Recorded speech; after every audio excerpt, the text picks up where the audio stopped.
Before we start the video, I want to thank Black Rampage 2 for donating $4.99.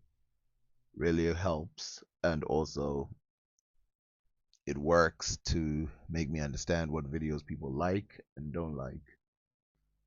Golden Age of Islam. You have a lot of people hired from around the world, trained in Islamic states and outside, and they work for the governments. For example, some of them who were born in Egypt would be called Al-Misri. There'd be some people from the Middle East who'd be called Al-Abbasad. There'd be some people who'd be called Al-Andalus.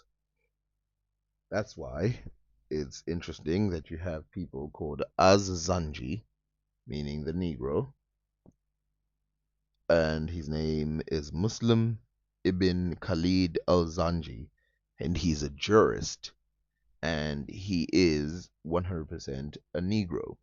His trainer was also a Negro, and they worked in Mecca as jurists.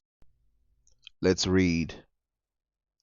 Imam Al-Zanji is famous amongst the Fuqaha jurisconsults for being the first teacher of Imam Al-Shafi in fiqh, law, and jurisprudence. Imam al-Shafi started his education under al-Zanji when he al-Shafi was still a young boy. According to Shafi's early biographers, he remained in the company of al-Zanji for a very long time, Lazamaho, until Al-Zanji awarded Al-Shafi with the license to issue fatwas, legal ruling to practice jurisprudence. Imam Ibn Kathir, 1301 to 1373, wrote in his Tabaqah Ash-Shafi'iyan, a compilation of the biographies of prominent jurists with the Shafi school of law. With regard to al-Shafi's studies in fiqh, he first studied with Muslim ibn Khalid al-Zanji in Mecca.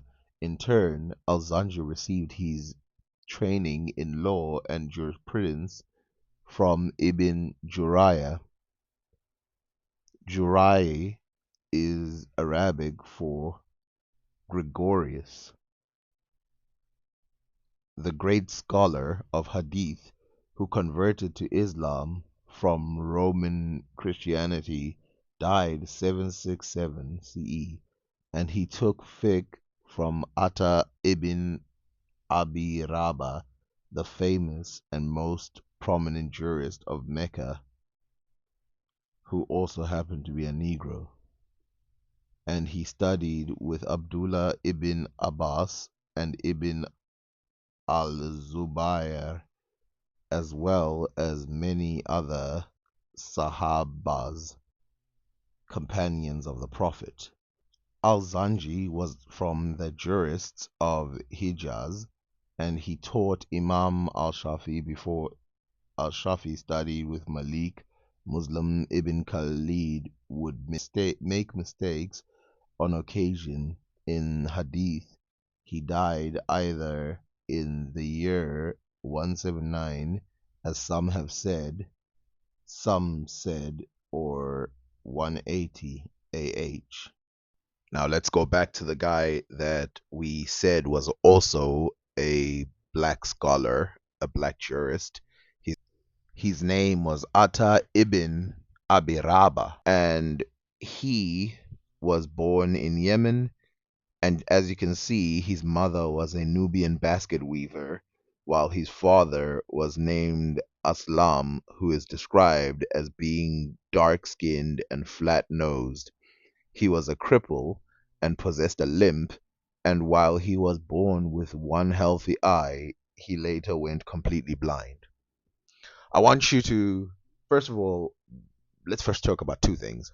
One, under Islam, a lot of slaves who were black would be taken in by prominent families, but then freed once they were in those families because they took in women, and a lot of them were freed. But then there was also respect for learned, free black people who were never enslaved, who would just happen to come from different areas of either the empire or other empires because there was a respect for laws and different things of different people. An example of this is in Al Andalus, there's a woman who's a slave, well, born from the mother of a slave. Her mother was a slave, and then she became a prominent scholar. Walada bint al Mustakfi, who is thought to be half Moorish and half Iberian, which, judging on some descriptions of how she looks like, she seems to have taken a lot from her Iberian because she's described as having blue eyes. She was a poet and she was the child of Muhammad III, who was in charge at that time. And you see things like this happen where a prominent person has slaves from across the world and across the world. So some of them would be Iberian, some of them would be black, some of them would be um, other parts of Arabia which were not transformed yet, and other places. And these people would be freed once converted to Islam. And so these harems with people in them would thus form educated black people, educated Iberians, educated Europeans, and these people would be freed and they'd be educated and they'd contribute to the history of those lands. This is kind of an intro because there's a whole bunch of black people. The ones we talked about, we haven't even dived into what they did. So prepare for that. The link of black people and slavery was a misinterpretation of Judeo religions, including Islam, by people who wanted to twist the truth.